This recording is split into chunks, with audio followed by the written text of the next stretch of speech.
Minha torcida alvinegra, bom dia, vamos lá neste domingão, dia 9 de janeiro, tem alguns temas para conversar com vocês aqui, temas importantes. John Textor, como vocês sabem, está no Brasil e ontem, sábado, ele esteve lá no estádio Newton Santos para começar ali as reuniões, começar as negociações e tudo está se encaminhando para um final feliz, para a assinatura de contrato da compra do Botafogo. Vou passar para vocês os detalhes, tá bom? Das reuniões que tivemos aí ontem entre John Textor, Jorge Braga, enfim, reuniões ali detalhando algumas situações em contrato. Vou passar os detalhes para vocês. Começou, hein? O cara tá no Brasil, está negociando para se tornar dono do Botafogo. E pra gente fechar, Luiz Fernando, que voltou do Grêmio, o contrato dele, cara, tem gatilhos para aumento salarial, hein? Vamos conversar sobre isso também, mas antes, eu sou Iverson Santos, este aqui é o canal do Estrelas Conduz, sempre com 2 vídeos diários. O primeiro, esse aqui, 9 horas da manhã, o segundo entrando sempre 5 horas da tarde.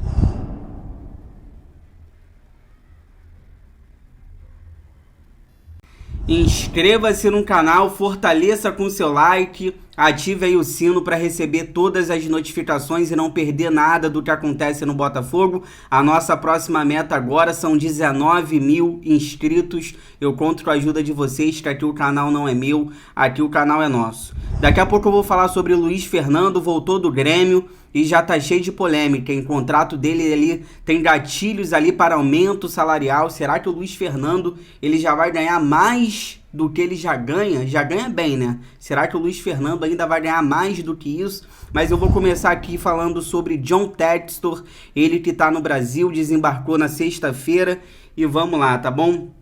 O primeiro dia de negociações aí entre Botafogo e John Textor caminhou para um final feliz, para a assinatura aí da SAF. Vamos lá, vou ler para vocês aqui que é o seguinte, ó. Um dia recheado de reuniões, tá bom? Mas que terminou com uma esperança por um final feliz. Botafogo e John Textor caminharam para um acordo positivo. O americano foi ao estádio Newton Santos ontem, sábado, para resolver os últimos ajustes no contrato da SAF e deu mais um passo para realizar uma oferta vinculante para comprar 90% da SAF do Botafogo, tá bom? O americano, o que aconteceu foi o seguinte, ó. O americano chegou no local por volta das 10 horas da manhã, assistiu ainda o jogo, né, que teve ontem do Crystal Palace, clube que também possui ações aí na Inglaterra, e até fez uma postagem depois ali exaltando o Brasil, o Botafogo, após o jogo ali do Crystal Palace e uma rodada, né, de negociações com representantes do Glorioso se iniciou. O dia foi baseado em conversas de cláusulas jurídicas e um mexe para lá, um mexe para cá, no sentido ali de ajustes em contratos. O Textor, ele foi acompanhado de seus advogados e consultores da Matix Capital, uma empresa que ele contratou para ajudá-lo nessa questão dos vínculos com o Alvinegro. Pelo lado do Botafogo, a gente foi representado pelo CEO Jorge Braga, também estava acompanhado de representantes da XP Investimentos, que ajudou, né, o clube a mediar as negociações com a Eagle Holding, empresa ali do John Textor, e o presidente Durcésio Melo também participou, tá, por videoconferência. O Durcésio, que ele tá ali com a Covid-19, melhoras aí pro nosso presidente, ele acompanhou os detalhes, tá bom? Por vídeo ali, por ligações, o Durcésio teve presente. Durante as negociações, as pautas sobre o orçamento mínimo foi muito debatida, né? E as metas esportivas foram as que mais apareceram. Cada parte, claro, queria defender o seu lado e no final do dia o balanço acabou sendo positivo, com as partes chegando perto de uma conclusão, tá bom? Deixa eu pegar aqui que tem mais situações aqui para vocês.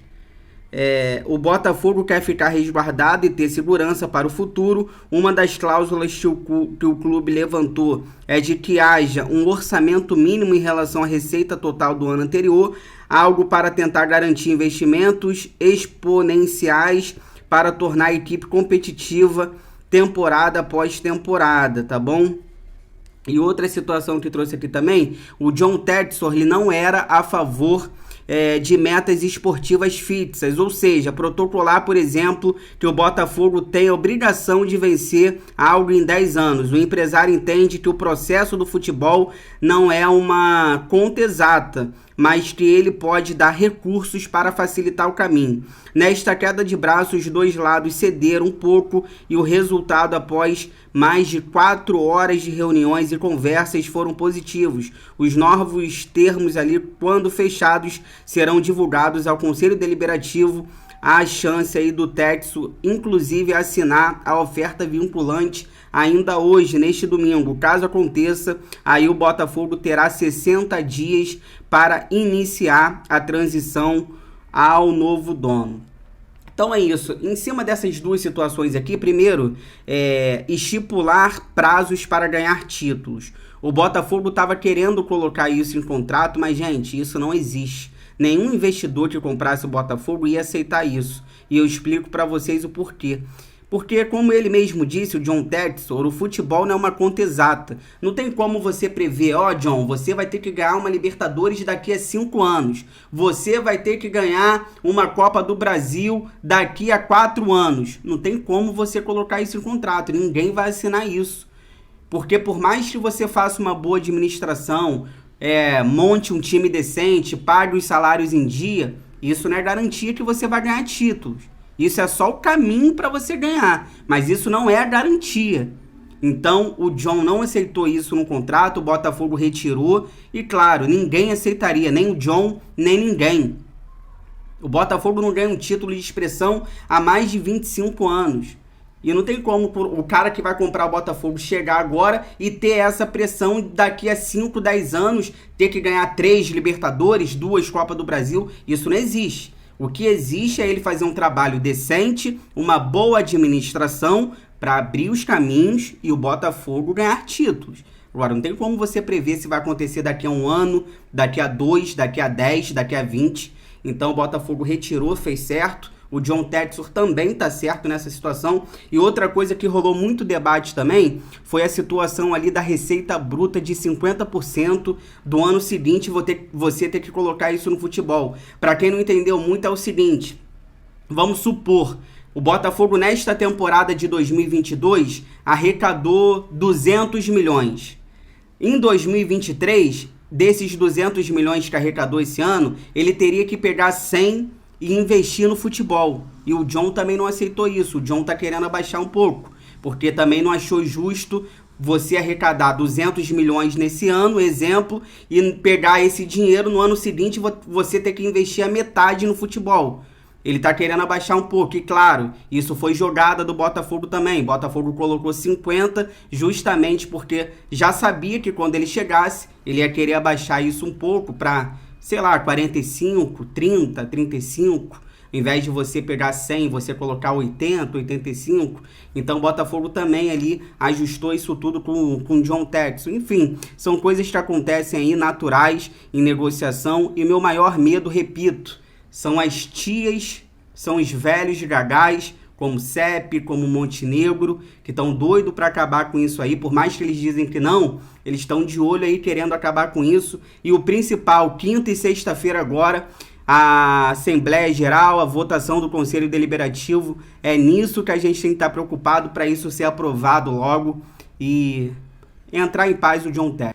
E pra gente fechar, o contrato de Luiz Fernando com o Botafogo tem gatilhos para aumentar salários. Chapecoense e Sport fazem sondagens. O atacante Luiz Fernando se reapresentou ao Botafogo após atuar emprestado, pela equipe do Grêmio, mas a sua permanência ainda é uma incógnita, tá bom? Segundo o site torcedores.com, o jogador recebe cerca de 220 mil reais por mês. Isso no Grêmio é verdade, ele recebia isso aqui no Grêmio. Aqui no Botafogo, as informações que a gente tem é que ele recebe 140 mil por mês. Agora, ele voltou do Grêmio, a gente não sabe se ele voltou recebendo o salário antigo que ele ganhava aqui ou se ele continua recebendo 220 mil que ele recebia de salário lá na equipe gaúcha. Mas segundo o site torcedores.com, o seu contrato prevê gatilhos que podem fazer os vencimentos chegarem a 350 mil por mês. Quando foi contratado em 2018, ficou combinado que o salário do jogador aumentaria gradativamente por conta dos limites financeiros do clube. A situação do Luiz Fernando virou um problema.